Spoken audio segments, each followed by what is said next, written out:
mondott nektek? Nem így, egyszerre. Nagy örömhírt mondunk nektek, ma megszületik megváltódott Dávid városában. Ez lesz a jel. Találtok egy jászolva fektetett bepújját gyereket. Hé, ki zörögott? Már itt lenne az ökör és a szamár. Kedves, lehetett lépni. Nem vagyok én sem ökör, sem szamár. Talán az helyre jöttünk? Fussunk innen, de pásztor vagy. Hozzátok már csak este megyünk. De el ne aludjátok, úgyis felébresztünk beleteket.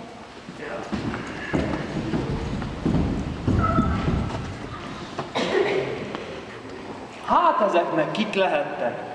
Csak úgy félnek az arcuk nekik. Látszik, hogy úri emberek, nem olyan ágról szakadt, mint én vagyok. Szervusz, cimora! Szervusz! Jó, hogy látom, Isten hozott. Te is láttad az angyalokat? Hát angyalok lettek volna? Hát verebeknek túl nagyok lennének, magunkfajta pedig nem visel szárnyakat. Mesebeszéd hajtás. Az angyaloknak nincs is számuk. Hát de üssek könnyű, míg ők sem akadályozhatják meg, hogy így, ebben az istállóban töltsem az éjszakát. Ők nem is? Esetleg én? De menj el! Úgy kiállítanak, hogy oda ne, Kánaánra. Szép kis alap vagy mondhatom, még a tréfát sem érted. Van elég hely itt kettőnknek is. Na jó van, na, csüsle te is. Jaj.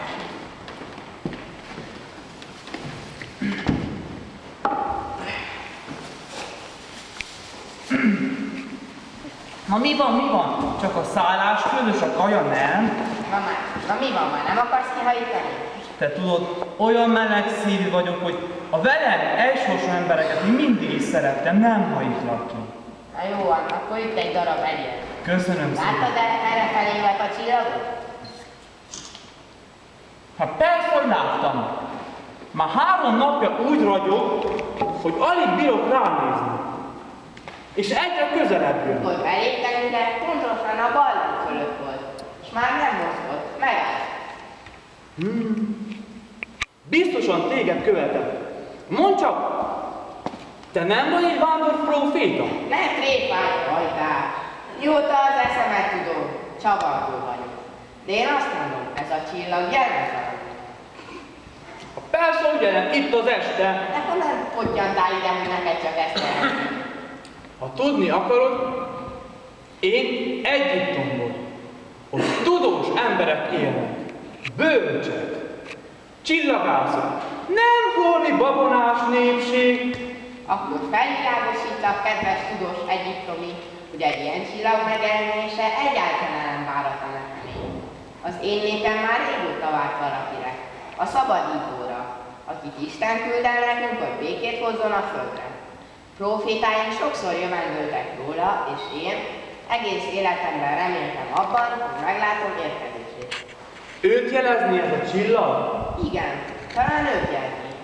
Esetleg éppen ma is, és ide jön el közé. Ide, ebbe a hideg istálóba, barlangba. Megőrültél ilyet gondolni? Jó, lehet, hogy igazad van. A magunk fajtának csak álmai vannak, csak titkos semmi. Egyszer valóra váljunk együtt. Mert nézd csak oda, mintha valaki erre tartana. Csak ugyan én is látom, ráadásul ketten vannak.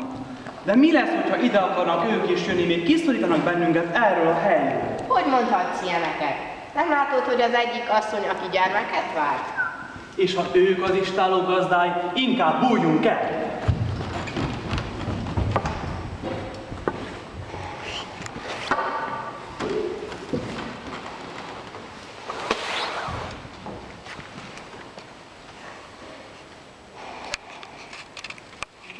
Célhoz várja, ez a barlang, mely Betlehem lakói beszéltek, de itt nem maradhatunk, sem meleg, sem és az élelmük is folytán van. Nekem már nincs erőm tovább menni. A fiam bármelyik órában megszülethet. Maradjunk itt, József, Isten majd csak gondoskodik rólunk valahogy. Igazán jó helyez nekünk, magunk vagyunk, nem zavarunk senkit. Elnézést, asszony! Ki kell javítani? Itt vagyunk mi is. Hát ti kik vagytok, és hogy kerültetek ide? József, hát mi hogy kerültünk ide? Ők is fáradtak, és szállásra van szükség. Elférünk mindnyájan, van itt elég hely. És ti kik vagytok? Honnan érkeztetek? Názáretbe lakunk, a császár által kiírt népszámlálásra jöttünk Betlehembe, de a városban már nem kaptunk szállást. Ezeknek a mai császároknak nincs jobb dolog, mint hogy az embereket útra tegyék. Ki érti őket, de hagyjuk! Inkább vacsorázunk. Van-e valami ennivalótok? Alig maradt valami, és a gyermek is hamarosan megszületik. Mondjátok, elmenetek a pásztorokhoz, hogy egy kis tehetes ennivalót kérjetek tőlünk. Természetesen. Mindent hozunk, amire szükségetek van, azonnal jövünk, rohanunk, így maradjatok.